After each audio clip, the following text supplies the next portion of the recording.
Hi ஒருவன் public exam 2026க்கு 10th இருக்கட்டும் 12th இருக்கட்டும் எதாக இருந்தாலும் மார்ச்சில் டைம் கிடையாது. 12th சுத்தமாக இல்லை, மார்ச் 2 எக்ஸாமு. 10th மார்ச்சில் 10 நாள் இருக்குது, 11 தான் எக்ஸாமு. அப்படிலாம் கிடையவே கிடையாது. மார்ச்சுங்கிறது டைம் எடுத்துக்காத, பிப்ரவரி மாதம் ஒரு ஸ்டடி ஷெடியூல் கொடுக்கலாம் அப்படின்னு ஒரு பிளானோடு வந்திருக்கேன். இது எதுக்காக கொடுக்க வந்தேன்னா, நீ பல மடங்கு வேகமாகவும் பல மடங்கு சுறுசுறுப்பாகவும் அண்ட் சூட்டிப்பாகவும் அண்ட் இனிமேலாவது கொஞ்சம் அக்கறை எடுத்து உன் படிப்பு மேலே படிச்சிங்கன்னா, படிப்பு மேலே படிச்சினங்கிறவாங்க, படிப்பை நினச்சி படிச்சிங்கன்னா, உன்னுடைய எந்த ரேஞ்சில் இருக்குன்னு நினச்சி படிச்சிங்கன்னா கன்ஃபார்மாக சொல்கிறேன், மிகப்பெரிய அளவில் மார்க் எடுக்கலாம். இப்போ 10th இருந்தால் கண்டிப்பாக 450க்கு மேலே எடுக்க முடியும். 12th இருந்தால் 550க்கு மேலே எடுக்க முடியும். நீ ஃபஸ்ட்டு ஸ்டார்டிங்லேருந்து கொஞ்சம் படிச்சிருப்ப, ஆனால் ரிவிஷன் பண்ணால் முட்டிருப்பேன், சரியாக எக்ஸாம்ஸும் நிறைய பர்ஃபார்ம் பண்ணியிருக்க மாட்டேன். ஆனால் பப்ளிக் எக்ஸாம் அப்படி கிடையாது. ரிப்பீட்டேஷன் ஆஃப் கொஸ்டின்ஸும் நிறையா வரும், உனக்கு ஏற்ற கொஸ்டின்ஸும் நிறையா வரும், அண்ட் புதுசாகவும் கொஸ்டின் வரும், இல்லை நான் சொல்ல மாட்டேன். பட் நல்லபடியாக பிளான் போட்டு படிச்சின்னா முடிச்சிடலாம். இப்போ இது ஸ்டடி ஷெடியூல் கரெக்டாக ஃபாலோ பண்ணுறவன் ஜெயிச்சிருவான். எப்படி ஃபாலோ பண்ணலான்னு பாருங்கள். ஏன்னா நிறைய பேர் ஸ்டடி ஷெடியூலுங்கிற பேரில் சும்மா ஒரு 2 மணி நேரம் படித்து 3 மணி நேரம் விளையாண்டுட்டு அதுக்கப்புறம் டிவி பார்த்துட்டு ஃபோன் நோண்டிட்டு வெளியே போயிட்டு நான் படிக்கிறேங்கிற பேரில் சும்மா உட்காந்துருக்கீங்க லீவ் எடுத்து. ஏன்னா ஸ்கூலுக்கு போகிறங்கிறது போகிறீங்க, போகாதவங்க வீட்டில் உட்காந்து படிக்கிறீங்க. ஆனால் எது எப்படியோ பிப்ரவரி மாதம் முக்கால்வாசி வீட்டில் தான் இருக்க போகிறீங்க. ஒருவேளை வீட்டில் இல்லாதவங்க மேக்ஸிமம் அந்த 10ஆம் தேதி முடி 10th கொஞ்சம் இடையூறு கொடுப்பாங்க, நம்ம ஸ்கூலில் வர சொல்லி. அது 10ஆம் தேதிக்கு மேலே 10th இன்க்ளூட் பண்ணுங்கள், இதை இம்ப்ளிமெண்ட் பண்ணுங்கள் இந்த பிளானை. ஆனால் 12th ப்ராக்டிக்கல் முடிஞ்சாலே உங்களுக்கு விட்டுருவாங்க. ஆனால் அதுக்கப்புறம் டைம் இல்லையே. ஸோ அதனால் பிப்ரவரி மாதமே மேக்ஸிமம் லீவ் போட்டு படிக்கிறப்பீங்க. ரிவிஷன் எக்ஸாம் கான்சன்ட்ரேட் பண்ண வேண்டாம், அவ்வளோ கான்சன்ட்ரேட் பண்ண, சும்மா போய் அட்டன் பண்ணணுன்னா பண்ணிக்கோங்க. ஆனால் வீட்டுக்கு வந்தாவது அட்லீஸ்ட் அந்த சாயங்காலம் ஒரு 3 மணி நேரமோ காலையில் ஒரு 2 மணி நேரமோ படிங்க. உங்களுடைய பப்ளிக் எக்ஸாமுக்கு என்ன பிளான் போட்டு படிக்கணுமோ படிங்க.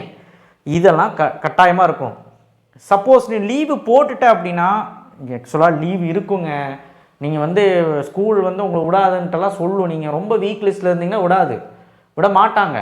ஸோ அவங்களுக்கு என்ன பண்ண முடியும், அவங்க சொல்கிறதான் படிக்க முடியும். ஆனால் இந்த 10 மணி நேரம் ஷெடியூலை இப்படி நீங்கள் யூஸ் பண்ணிங்கன்னா கன்ஃபார்மாக ஒரு நல்ல பெரிய மார்க் எடுக்கலாங்கிறது என்னால் உறுதியாக சொல்ல முடியும். மொத்தமாக 19 நாள் நம்ம படிக்கிறதுக்கு வாய்ப்புகள் இருக்குங்க. ஏன்னா ப்ராக்டிக்கல் போக ஒரு 19 நாள். அதே 10th எடுத்துக்கிட்டிங்க அப்படின்னா ஒரு 30 நாள் படிக்கிறதுக்கு, 25 26 நாள் படிக்கிறதுக்கான டைம்கள் இருக்குது. ஏன் நான் அப்படி சொல்கிறேங்கிறது வீடியோட கடைசியில் சொல்கிறேன். ஸோ ஃபஸ்ட்டு நான் என்னெல்லாம் அப்படிங்கிறது, என்னெல்லாம் டைமிங்கில் என்னெல்லாம் பண்ணணுங்கிறது சொல்கிறேன். உங்களுக்கு ஆப்டாக இருக்கும், நீங்கள் கரெக்டாக ஃபாலோ பண்ணிக்கலாம். சப்ஸ்கிரைப் பண்ணலாம் பண்ணுங்கள், லைக் பண்ணுங்கள், வாட்ஸ்அப் சேனல் லிங்க்கில் ஜாயின் பண்ணுங்கள். So morning 4:45 எந்திரிச்சிருங்க. நீங்கள் இது நாள் வரைக்கும் எந்திரிக்கலாம் பரவாயில்ல, இனிமேலாக எந்திரிச்சிரு.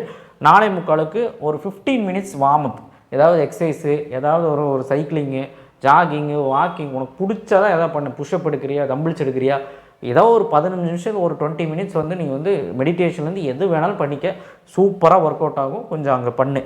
அடுத்தது மார்னிங் ஒரு 5லேருந்து 7 மணிக்கு அப்படிங்கிறது நீ ஒரு ஷெடியூலை போடணும். அங்கேருந்து நீங்கள் எந்திரிச்சு போகவே கூடாது. ஃபோனை மூடி வச்சிரு, எங்கேயாவது போட்டுரு. 5லேருந்து 7 மணிக்கு காலையில் ஒரு ஷெடியூல் போடணும். அது என்ன ஷெடியூல் போடணும், என்ன சப்ஜெக்ட் படிக்கணும், அதெல்லாம் சொல்கிறேன்.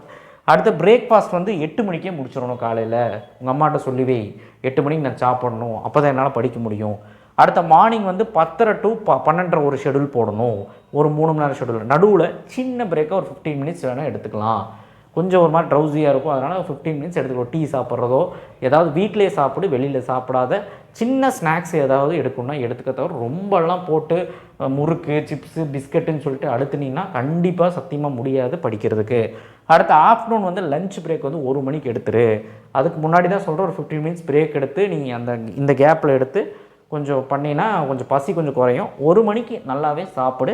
ஜூஸ் மாதிரி ஐட்டம்ஸ் அண்ட் நட்ஸ் மாதிரி ஐட்டம்ஸ், ஃப்ரூட்ஸ் மாதிரி ஐட்டம்ஸ், வெஜிடபிள்ஸ், சேலடு, இந்த மாதிரி எதாவது பண்ணால் சூப்பராக இருக்கும். பார்த்து பண்ணுங்கள். லஞ்சுக்கு 1 மணிக்கு முடிச்சிருங்க. ஸோ உங்களுக்கு அந்த நடுவில் கேப் கொடுத்துருக்குறேன். ஆஃப்டர்நூன் 2:30லேருந்து 5:30க்கு இன்னொரு ஷெடியூல். ஸோ அடுத்தது ஈவினிங் 6:30 to 9 இன்னொரு ஷெடியூல். ஸோ மொத்தம் 4 ஷெடியூல்.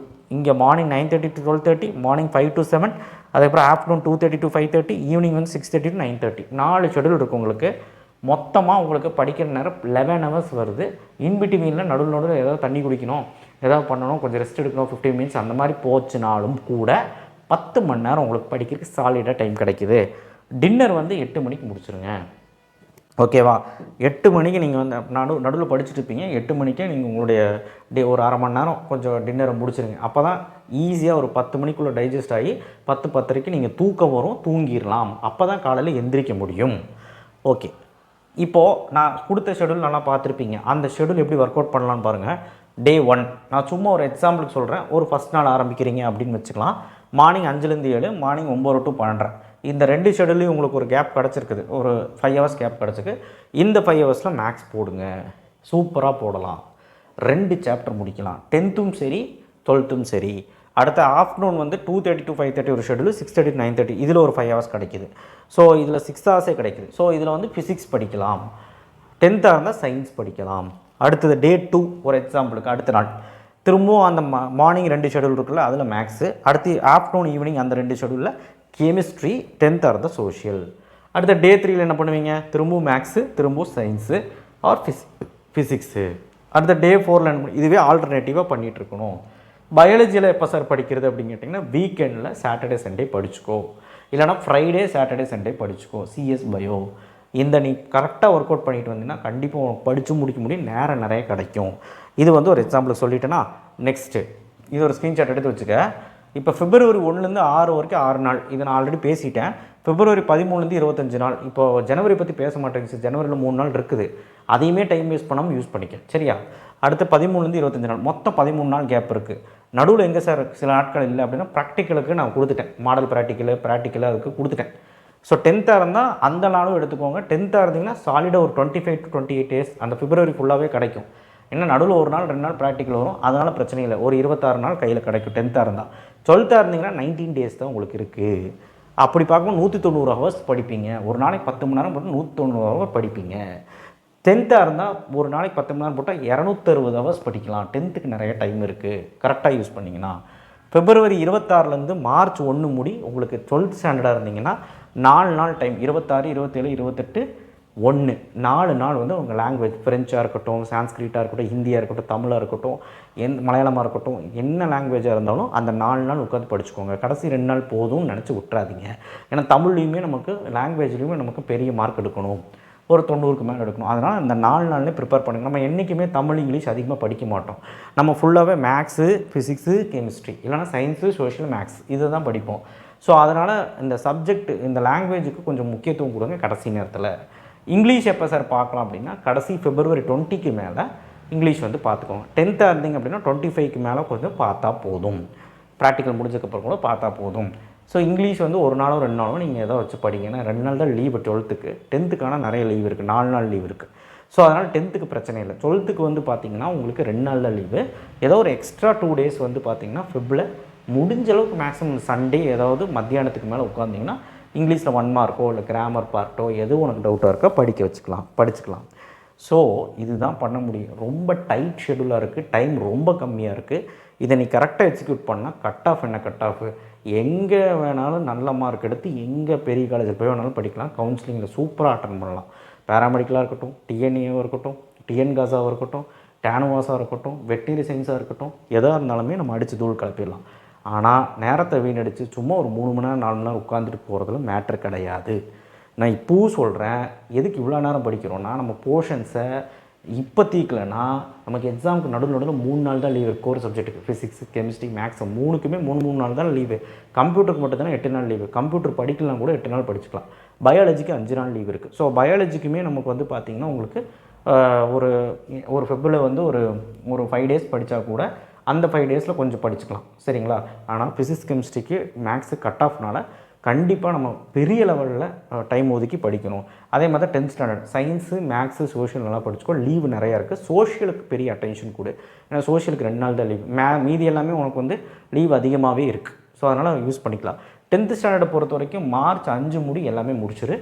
March 5க்கு மேலே 6, 7, 8, 9, 10 இல்லைனா 6, 7, 8, 9, 10 ஆமாம் கரெக்டு தான். 4 நாள் இருக்குது. 6, 7, 8, 9, 10 5 நாள் வருது.